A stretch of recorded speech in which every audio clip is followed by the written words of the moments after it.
48 minutos pasan de las 11 de la mañana y sí, es un tema, porque cuando... Arrancaba así sin presentar, ¿no? Sí. Eugenia Younis. Hola, Euge, ¿cómo Hola, estás? ¿cómo están? ¿Todo bien? Sí, acá estamos. ¿Terminando la semana? Terminando la semana. Muy bien. ¿Fin de semana largo? Fin de semana largo, trabajamos, pero viene carnaval. ¿Sábado solamente trabajás? Sábado solamente trabajo. ¿Lunes y martes nada? Lunes y martes produzco cosas, hago cosas. Bien. ¿Sabes? Siempre hay que hacer algo. Siempre hay que hacer algo porque hay que anticiparse al momento difícil. Si uno va haciendo y haciendo y haciendo, después no se te hace un bollo de cosas para hacer. Es bueno. La producción para algo que tengamos que hacer puede ser en este caso un laburo en medio, pero también puede ser, no sé, qué sé yo, la programación de actividades, fechas que tengamos, reencuentros sociales, inicio de clases. Yo tengo inicio de clases, cumpleaños de mi hijo, todo junto. Que las clases empiezan el 1 de marzo y el cumpleaños el 3. Con lo cual tengo como toda una cosa de logística. Claro.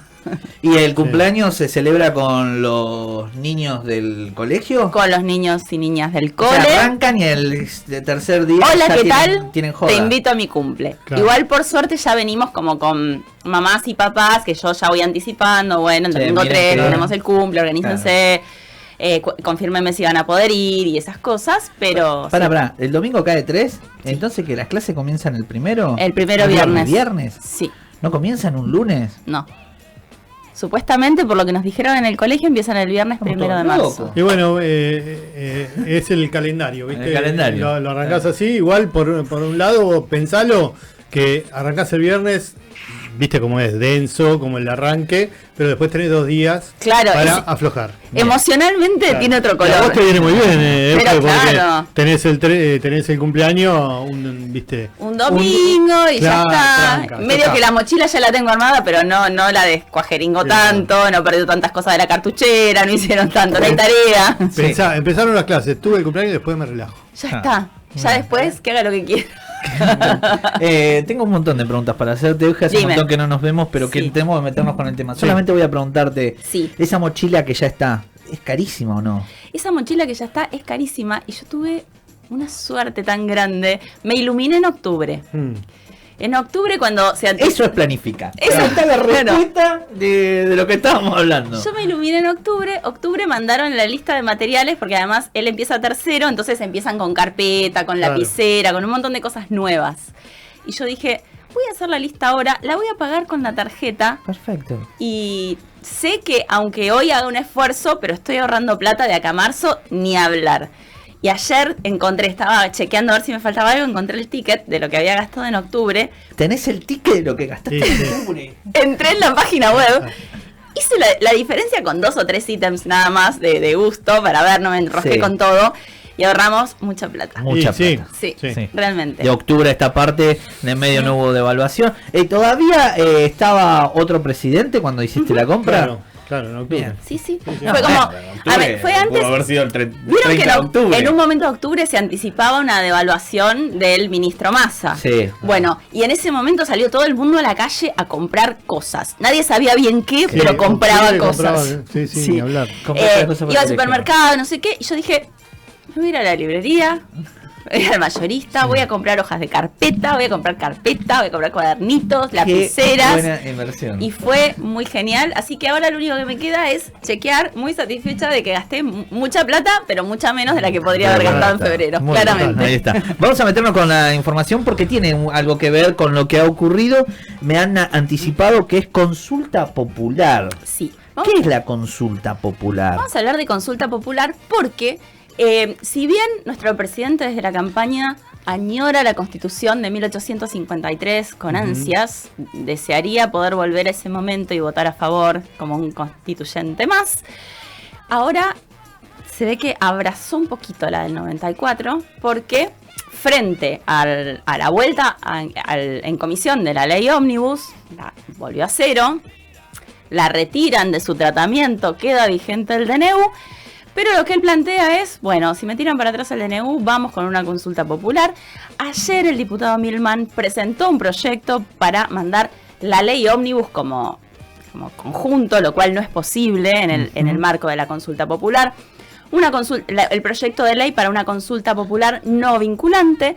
Y entonces, ¿qué es esto de la consulta popular? En la reforma constitucional de 1994 se incluyen mecanismos de participación ciudadana que son además del voto, que serían como una democracia semidirecta, que son una de ellas es la consulta popular, la otra es la iniciativa ciudadana, la presentación de un proyecto de ley. Sí. Las dos cuestiones tienen regulación por ley. En el caso de la presentación de un proyecto de ley por parte de la ciudadanía, hay una ley que la regula, tiene que haber un número de firmas que es el 1,5% del padrón electoral vigente al momento de elegir de la última elección de diputados.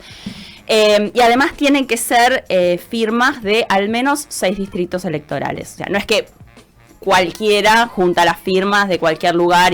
Hay como unos requisitos para poder presentar un proyecto de ley. Es posible impulsar una ley por parte de la ciudadanía. En el caso de la consulta popular puede ser vinculante o no vinculante. ¿Qué significa esto? ¿Qué significa? Que puede ser que tenga fuerza de ley, es decir, si es vinculante, la decisión de la ciudadanía, que en general es por sí o por no, la decisión de la ciudadanía, si es por sí, tiene fuerza de ley y no puede ser vetada por el Poder Ejecutivo. Es una decisión de la ciudadanía y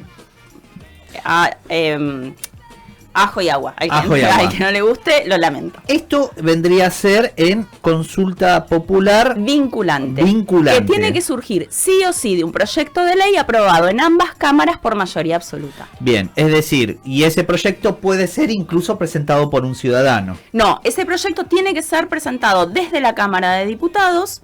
Sí o sí, no puede ser presentado por el Ejecutivo y tiene que ser aprobado en ambas cámaras con mayorías absolutas. Bien.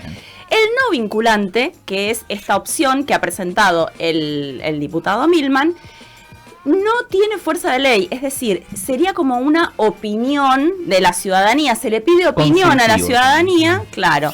Se arma un operativo de votación con todo lo que eso implica y se le da voz a la ciudadanía como consulta, justamente. En este sentido de decir, bueno, ¿y qué opina la ciudadanía de que hagamos esto? Lo puede presentar tanto un diputado, puede surgir de la Cámara de Diputados, como también lo puede presentar el Poder Ejecutivo. Y si bien, y en este caso, en el caso de la vinculante, la votación es obligatoria y si no fueran a votar, por más que sea obligatorio, no sé qué, todos se fueron al kilómetro 500 para no... Al menos un 35% de la población habilitada para votar debe participar. Porque en ambos casos no son obligatorias la participación. No, en el caso de vinculante sí, en el caso de no vinculante es voluntario. Claro, porque es proyecto, es como ley, tiene fuerza de ley. Exactamente. ¿Qué pasó en Argentina con esto? Porque previo a la reforma la reforma constitucional del 94, esto no tenía estatus constitucional, pero existía la posibilidad. Y en 1984, el presidente Raúl Alfonsín, yo no quiero dar ideas con esto, llama a una consulta popular para preguntarle a la población si estaba a favor o en contra de la decisión que había tomado el Vaticano con respecto al conflicto con el Beagle, en la zona del Beagle. Claro, con Chile. No quiero dar ideas de entrar en conflicto con otras naciones, con ninguna. Con ninguna. No está bueno. Bastante problema tenemos adentro. Pero, perdón, ¿no? Que te pregunte. Sí. ¿Esto cuándo fue, me dijiste? 1984. 84. Sí. Y es decir que estaba entonces antes de la reforma. Pero no tenía estatus constitucional. No tenía estatus constitucional. Era una figura, el presidente Alfonsín llamó por decreto a una consulta popular no vinculante. Este conflicto con el Beagle, el conflicto con Chile por el territorio ese, tenía más de 100 años. O sea, la primera vez que se firma un acuerdo con Chile por los límites o por esa zona fue en 1856, cuando en realidad se establecen los límites claramente en la parte continental, en la parte norte de los territorios de Argentina y de Chile, pero la parte patagónica, que era la menos explorada, era menos claro dónde estaban los límites, y en la parte insular del sur de la Patagonia era bastante difícil establecer para dónde sí, para dónde no. El acuerdo definitivo, hasta que se inicia el conflicto, se firma en 1881, durante la presidencia de Julio Argentino Roca, cuando lo que se establece es los límites claros entre Argentina y Chile, y lo que se establece es una división en la mitad del estrecho de Beagle, que es un paso en el que se dividen el Atlántico y el Pacífico. La parte atlántica es de la Argentina, la parte del Pacífico es chilena. Lo que quedaba al norte es de la Argentina, lo que quedaba al sur era de Chile. Quedaba claro, estábamos todos de acuerdo, hasta que el presidente Miguel Juárez Celman decidió que desconocer ese tratado, y la cartografía de la Argentina se decidió que aparecieran las islas en conflicto, que eran la isla Picton, la isla Lennox y la isla Nueva, que son 3 islitas que están ahí al sur del canal de Beagle, figuraban como argentinas. Ahí empieza un conflicto que tuvo idas y vueltas y que partió de una situación que fue desconocer un acuerdo firmado entre la Argentina y Chile.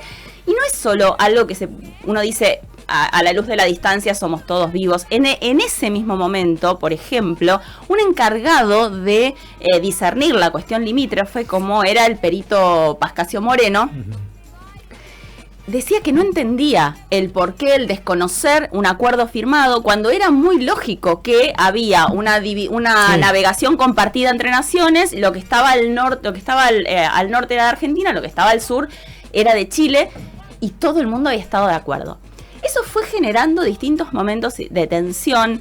En un momento hubo un acuerdo, o se intentó llegar a un acuerdo durante la presidencia de Arturo Frondizi. Después Arturo Illia también quiso establecer como un principio de acuerdo. Bueno, finalmente en 1971 se pide la mediación de la corona británica. La corona británica termina tomando una decisión que coincidía con el acuerdo de 1881 y que le daba dividiéndose el canal, la parte norte para la Argentina, la parte sur para Chile, y la navegación compartida de la zona. Había intereses ahí, pero en el 77, ¿quién estaba gobernando la Argentina? Jorge Rafael Videla. ¿Quién estaba gobernando en Chile? Augusto Pinochet. Qué linda reunión para firmar un acuerdo de... Te presento unos amigos. Vamos a juntarnos a ponernos de acuerdo en algo. No se quisieron poner de acuerdo y empezó el primer intento de Operación Soberanía, que en última instancia era llegar a Malvinas, ocupar una parte del territorio chileno. Era como toda una avanzada militar. De hecho, se mandaron tropas hacia el sur de la Argentina porque la idea era ocupar esas islas puntualmente. Bueno, hace poco recordaba, ¿no es ahí cuando se da la formación de lo que es hoy el pueblo que tiene el Chaltén? Claro. No es el conflicto que origina la ciudad, el poblado, que primero era un campamento del ejército, posteriormente empiezan a necesitar recursos, y termina siendo un pueblo. Exactamente. Cuestión que en el 77 no se reconoce el acuerdo del 77, en el 79 se firma un acuerdo de paz, empieza como una escalada de tensión, hasta que finalmente interviene el Vaticano, interviene Juan Pablo II ofreciendo una mediación. Ambos países aceptan la mediación papal. El Vaticano primero intervino el cardenal Zamoré, mandaron al cardenal Zamoré a intervenir. Después, cuando muere el cardenal Zamoré, interviene otro cardenal, que ahora no recuerdo, cardenal Casaroli. Papa Juan Pablo II. Interviene y dice lo mismo que había dicho antes el acuerdo de 1881 y lo mismo que había dicho la reina Isabel. Muchachos, ¿por qué estamos discutiendo esto si ya lo habíamos discutido en el 80? Sí, ya hace 100 años, chabón, estábamos con esto. Resuelto. Pero ¿qué pasó? La guerra de Malvinas. Entonces... Nada más y nada menos. Nada más ni nada menos. Y ahí aparece el famoso apoyo a Inglaterra de Chile. Pero estaba dando vueltas toda esta situación. Entonces, claro, ¿qué pasa? Este fue como el inicio del final del gobierno militar, el punto de partida de la vuelta a la democracia, de la redemocratización en la Argentina, no así en Chile, pero en Argentina, Raúl Alfonsín en 1984 tenía esta cuestión entre manos y entonces decide llamar a esta consulta popular para ver si la ciudadanía, que era no vinculante, pero le estaba pidiendo la opinión, y él se comprometió públicamente a aceptar la decisión que la ciudadanía tomara, es decir, si la ciudadanía aceptaba la decisión que había tomado el Papa, él estaba dispuesto a aceptarla y estaba todo perfecto. Era como una forma de confirmar y de decir, bueno, pongámosle un moño a esto y ya, terminemos con este asunto, porque venía ya de muchas idas y vueltas, de si la Picton sí, si la Lennox no, estábamos así viendo qué isla nos repartíamos. A todo esto son 3 islitas que no tienen absolutamente nada más que un poquito de madera, y lo que estaba en discusión más que nada era como una posición estratégica y la cuestión de la proyección hacia el territorio antártico. Nada.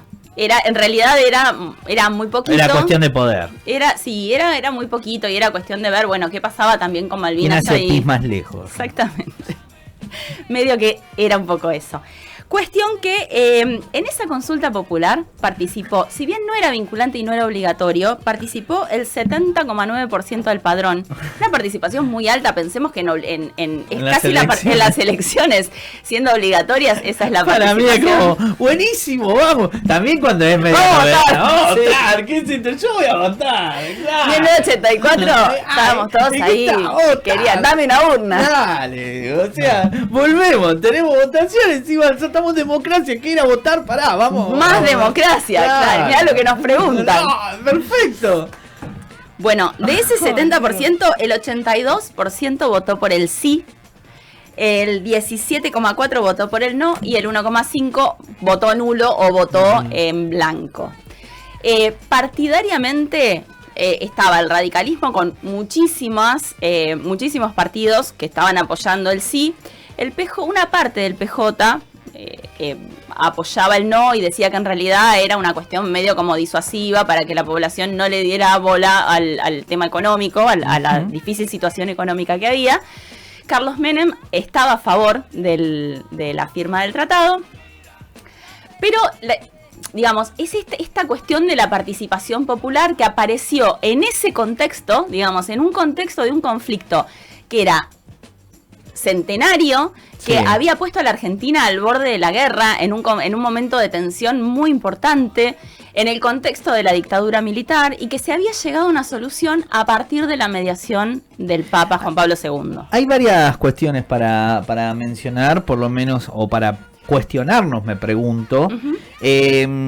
Cuando es así, ¿no se puede inclinar la cancha un poco?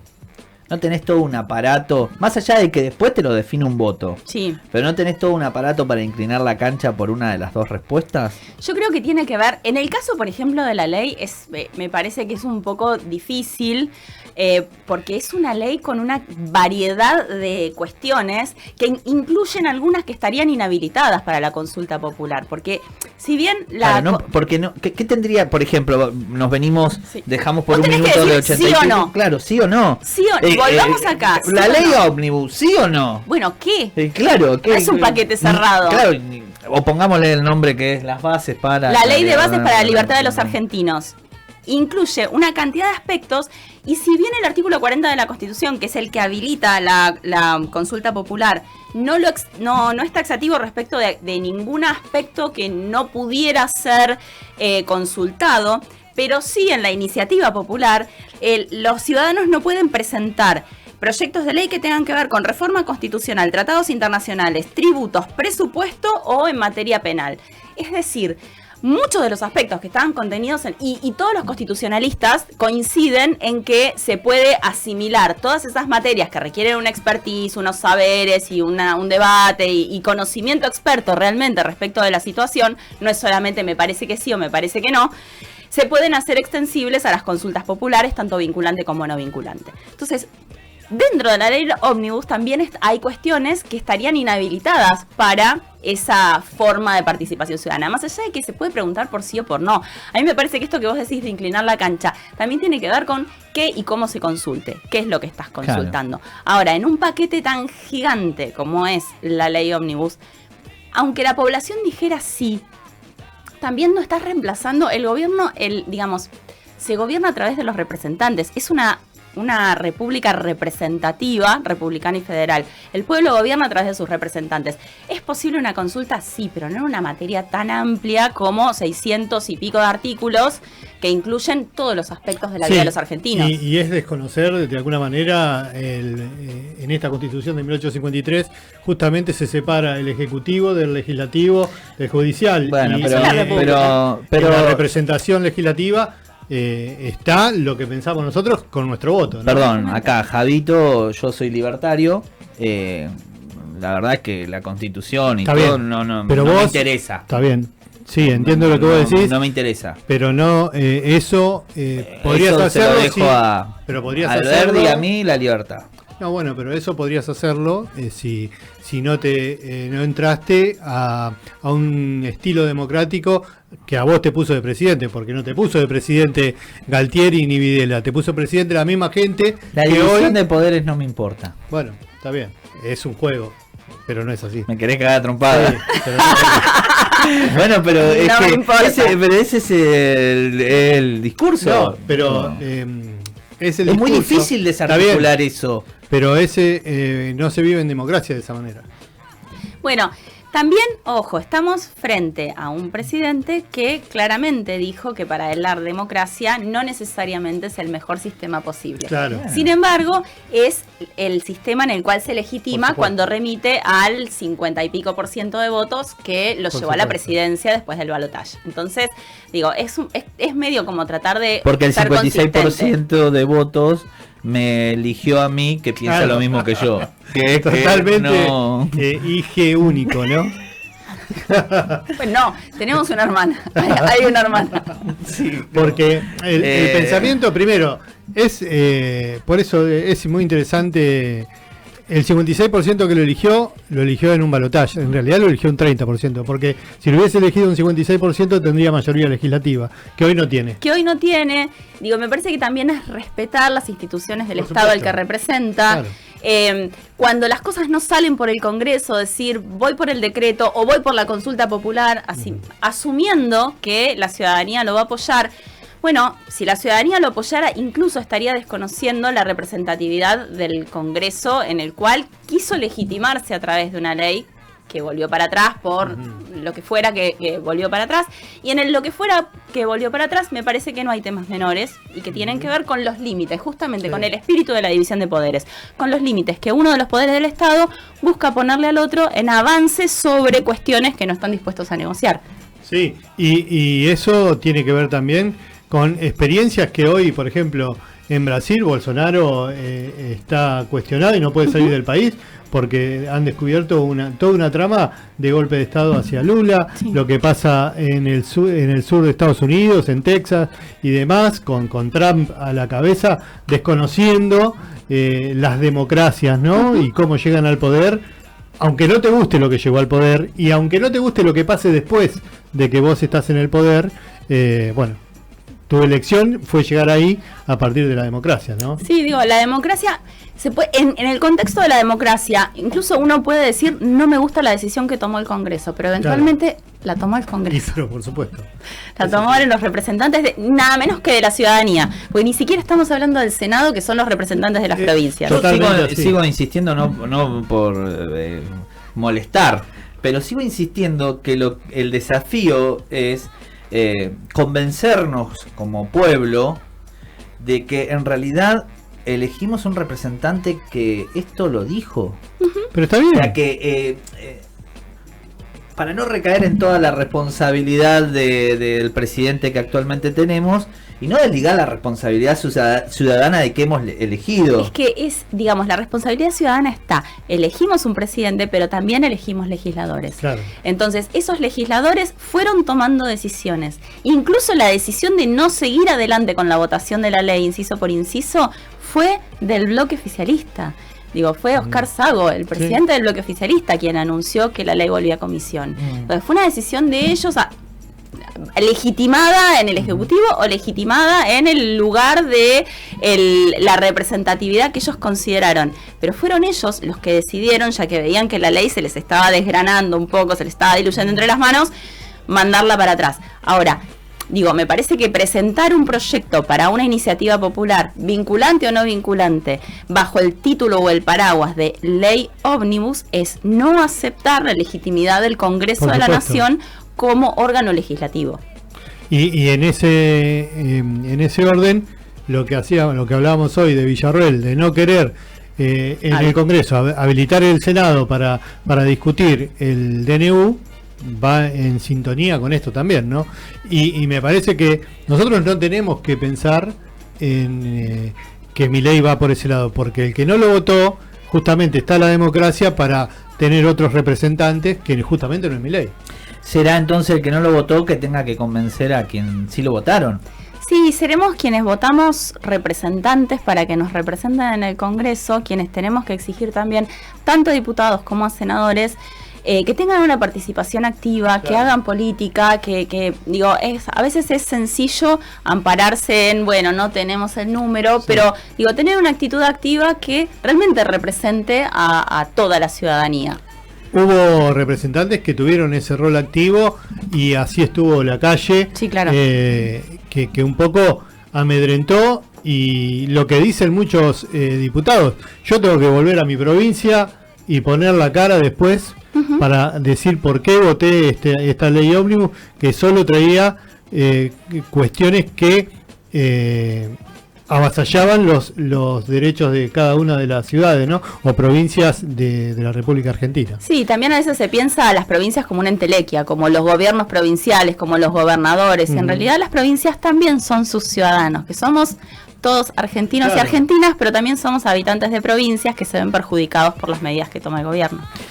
Hemos llegado hermoso. Sí, es como hablando quedamos en el asado que te sí, en el asado. Nos olvidamos de todo y invitamos a Euge. Sí, ya está. Nos quedamos. Facu, ¿vos también? ¿Han asado? Bien, ahí está. Euge, muchas gracias. Gracias a ustedes. Gracias. Muchas cosas. Nos quedaron dos cositas sobre los sorteos. Bueno, se